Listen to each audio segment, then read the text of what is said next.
আমি আজকে আপনাদেরকে দেখাবো পিপলি শাকের রেসিপি। পিপলি শাক কী করে রান্না করতে হয়, এটাকে কে কে চেনো জানি না। এটা কিন্তু খুবই খেতে খুবই সুন্দর, আর দেখতে পারো এটা গাছ এমনই হয়, মানে আর জঙ্গলে পাওয়া যায় বা কারো কারো বাড়ি লাগানো আছে, আর বাজারেও পাওয়া যায়, সময় বিশেষ বাজারে পাওয়া যায়। এটা আমার বাপের বাড়ি থেকে আনছি আমি।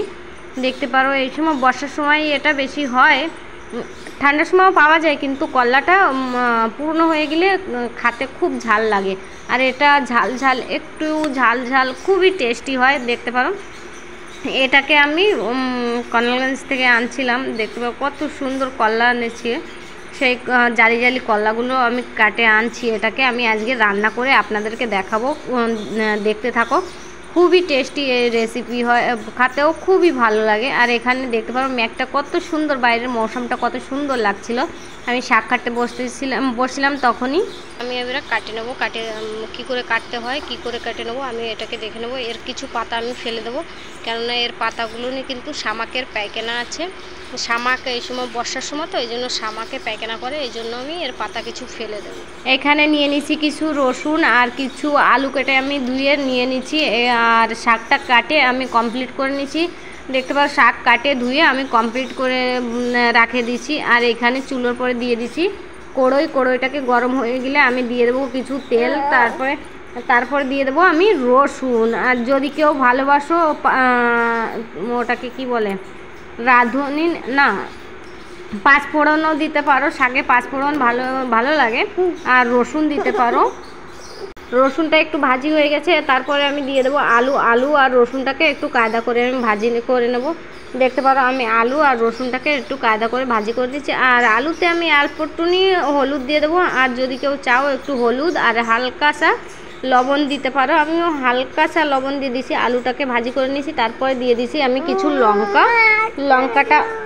লঙ্কাটা দেওয়ার পরে তারপরে দিয়ে দিছি আমি শাকটাকে একটু ভাজি করে নেব। দেখতে পারো শাকটা নাড়ালেই এমনি মানে 2 মিনিটের মধ্যে শাকের পাতা একদম গলে যায়। এই শাক একদম রান্না করতে এতটা সরল, খুবই কম টাইম লাগে। আলুটা গলতে যেটুকু টাইম লাগে না, তো এটা গলতে একদমই টাইম লাগে না, খুবই ভালো লাগে। একটু ঝাল ঝাল হালকাসা তিতো লাগে, এক কথায় তিতো লাগেই না।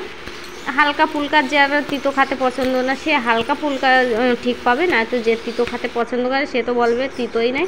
এবারে দিয়ে দিলাম স্বাদ অনুসারে লবণ, তারপরে দিয়ে দিলাম হলুদ।